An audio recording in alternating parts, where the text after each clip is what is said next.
Sophia, what's the most common thing students tell you when they start taking English classes? Oh, that's easy. They always say, "I'm sorry, my English is so bad. I'm just a beginner." Right? They apologize for being beginners, like it's something to be ashamed of. Exactly. And I always want to stop them and say, wait, being a beginner is actually amazing. Why do you think students feel bad about being beginners? I think society makes them feel that way. We treat beginner like it means weak or inferior.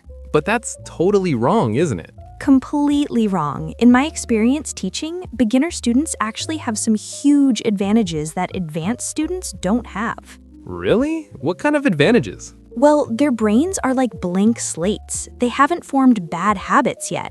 They're flexible and open to learning the right way from the start. Oh, that's interesting. So being a beginner is actually a clean slate advantage? Exactly, and that's what today's episode is about. We're going to show our listeners why being an A1 or B2 learner isn't a weakness. It's actually a superpower. Your beginner status is your secret weapon for mastering American English. I love this perspective. Let's dive in. Okay, so Lucas, first question. Why do you think students see beginner as negative? I think students compare themselves to fluent speakers and feel discouraged. They think, I have such a long way to go. That's exactly it. They see the gap between where they are and where they want to be, and it feels overwhelming. But what they don't realize is that being at the beginning is actually the best place to be, right? Absolutely. Think about it like building a house. Would you rather build on a clean, empty lot or try to renovate a house with a bad foundation? Obviously, the clean lot, starting fresh is easier. Exactly. Beginner learners are building their English from the ground up with a solid foundation. Advanced learners who learned incorrectly, they have to tear down bad habits and rebuild. So beginners actually have it easier in some ways? In many ways, yes. Their minds are open and ready to absorb correct patterns without interference from old mistakes. Can you give me a specific example? Sure, I have two students. One is A2 level, the other is B2. The A2 student has perfect pronunciation because we taught her correctly from day one. The B2 student, she learned English with incorrect pronunciation, and now she struggles to fix it. So the advanced student actually has harder challenges. In that area, yes, she has to unlearn her habits before she can relearn the correct way.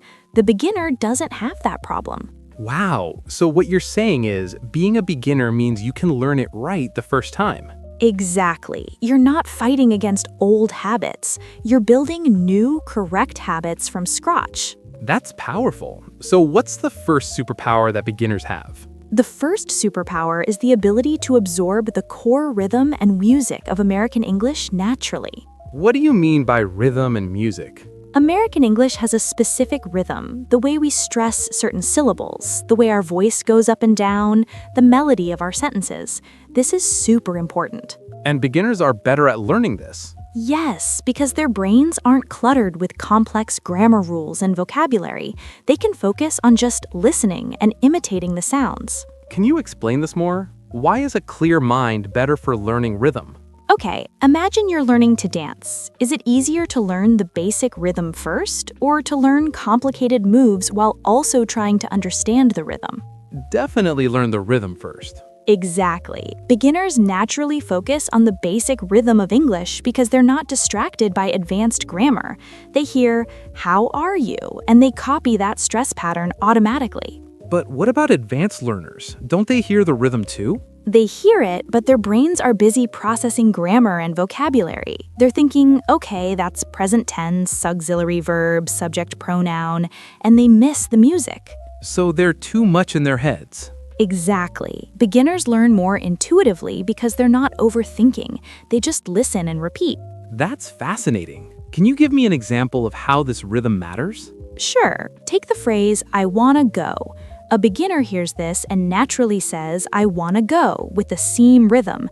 An advanced learner might say, "I want to go," very formally, stressing each word equally, and it sounds robotic. Because they're thinking about the grammar instead of the natural flow. Exactly. The beginner just copies what they hear without overthinking it. So how can beginners leverage this superpower? Listen to native speakers constantly. Watch American TV shows, listen to podcasts like this one, and just absorb the rhythm. Don't worry about understanding every word. Focus on the melody, the music, the flow. So it's more about feeling the language than analyzing it. At this stage, yes. Let your ears do the work. Your brain will naturally pick up the patterns. I love this. Okay, what's the second superpower beginners have? The second superpower is focused practical vocabulary learning.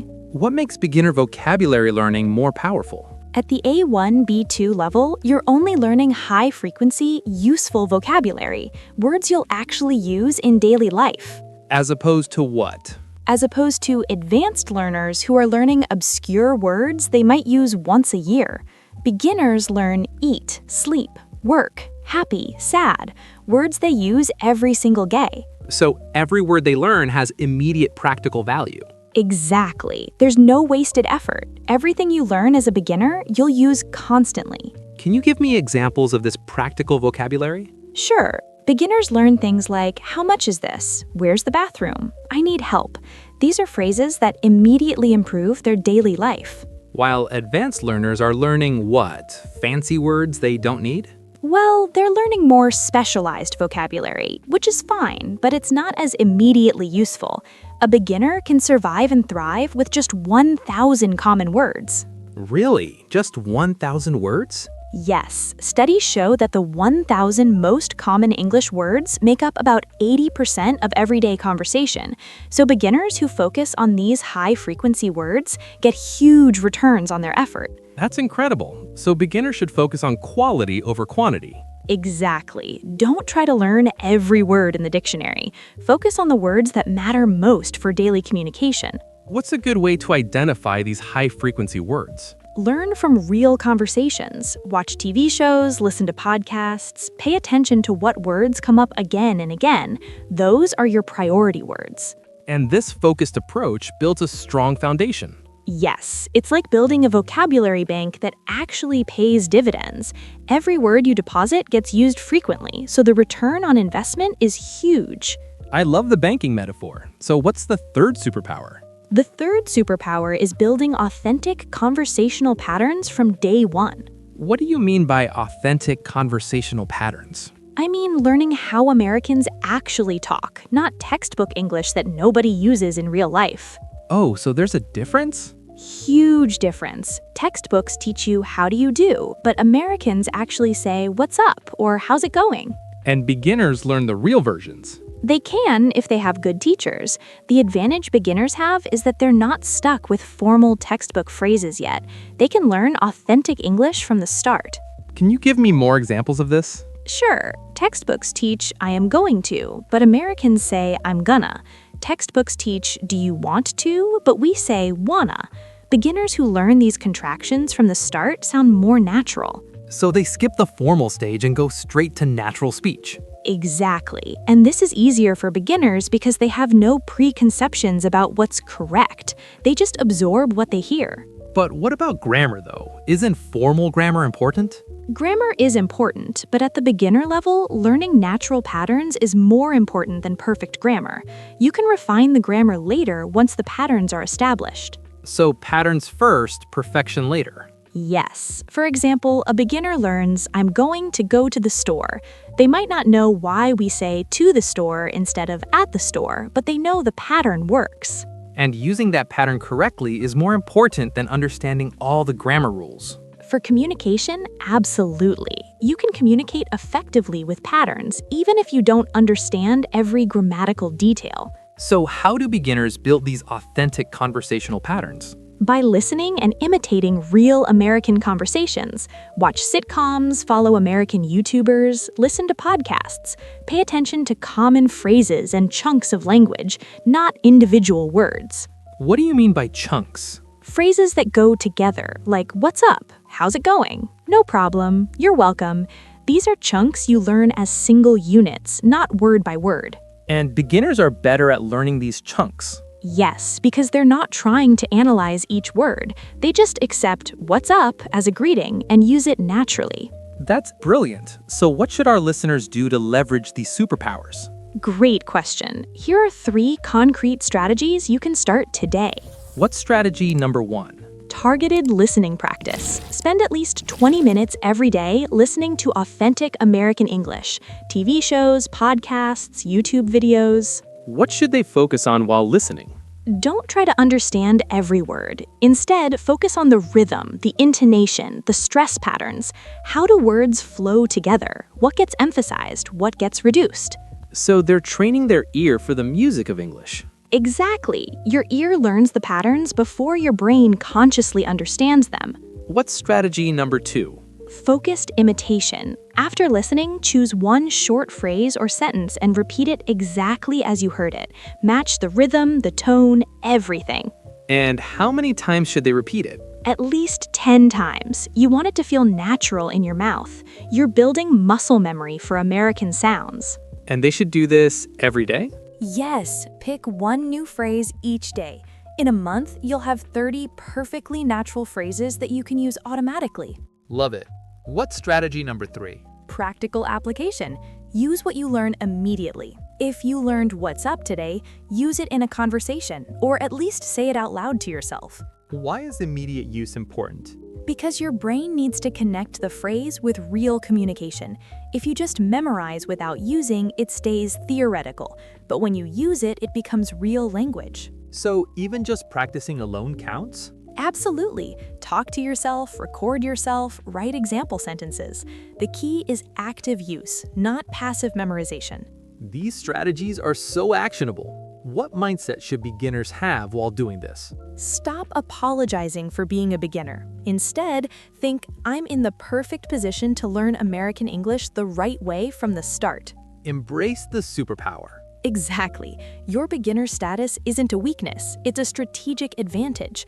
You're building a solid foundation that will serve you for life. I love this reframing. Okay, let's recap everything. Perfect. Let's summarize why being a beginner is actually your superpower. What's superpower number 1? Core rhythm absorption. Beginners naturally learn the music and rhythm of American English because their minds aren't cluttered with complex grammar. They can focus on feeling the language. Superpower number 2? Practical vocabulary focus. Every word you learn as a beginner is high frequency and immediately useful. You're building a vocabulary bank that pays huge dividends. Superpower number 3? Authentic conversation foundation. You can learn how Americans actually talk from day one, building natural patterns instead of formal textbook English. And what are the 3 strategies to leverage these superpowers? 1. Targeted listening to absorb rhythm. 2. Focused imitation to build muscle memory. 3. Practical application to make it real. Perfect summary. Now, what do you want to say to everyone listening who's at the A1 or B2 level? Stop seeing yourself as just a beginner. You're not just anything. You're in the optimal position to master American English. How so? Your mind is open, your habits aren't set, and you can absorb the language naturally. This is a gift. Advanced learners who learned wrong would love to trade places with you. So they should feel confident, not insecure. Absolutely. Confidence comes from knowing you're on the right path. And if you're a beginner learning American English the natural way, you are on the right path. What's your final message to our listeners? Embrace where you are. Don't rush to be advanced. Enjoy this foundational stage where you're building the core skills that will make you sound native later. This is your superpower moment. I love that. This is your superpower moment. Let's make this actionable with a challenge. Yes, let's give everyone a beginner superpower challenge. What's the challenge? For the next 7 days, I want you to embrace your beginner status. Each day, do one thing that leverages your superpower. Can you break it down day by day? Sure. Day 1, listen to a 5-minute American conversation and focus only on the rhythm. Don't worry about understanding every word. Day 2? Day 2, choose one phrase from what you listened to and repeat it 20 times until it feels natural. Day 3? Day 3, use that phrase in a real or practice conversation. Record yourself using it. Day 4? Day 4, learn 5 high-frequency words that you'll use this week. Words like actually, basically, definitely, probably, and maybe. Day 5? Day 5, watch a short American YouTube video and imitate the speaker's intonation. Shadow them. Day 6? Day 6, write down 3 authentic phrases you heard this week that you want to start using. Day 7? Day 7, share in the comments what you learned this week. Tell us which superpower you felt most strongly. I love this challenge, and here's what I want everyone to do right now. What's that?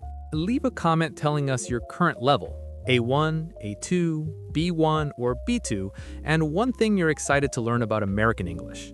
Yes, and don't apologize for your level. Own it. Say, I'm A2 and I'm excited to master American rhythm. We want to celebrate your beginner status with you. Because being a beginner is powerful. All right, let's wrap this up. What an empowering episode. I hope everyone sees their beginner level differently now. Right? We completely flipped the narrative from I'm just a beginner to I'm a beginner, that's my advantage. Your A1 to B2 level isn't holding you back. It's setting you up for success. You're building the foundation for natural, authentic American English. And that foundation, the rhythm, the practical vocabulary, the conversational patterns, that's what makes you sound native later. So embrace this stage. Don't rush through it.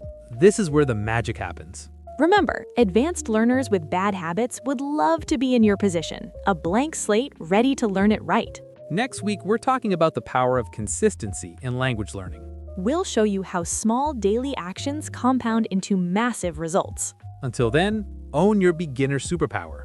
Do the 7-day challenge. And share your progress in the comments. We're cheering for you. Thanks for listening to Easy English Conversation. See you next time. Bye, everyone.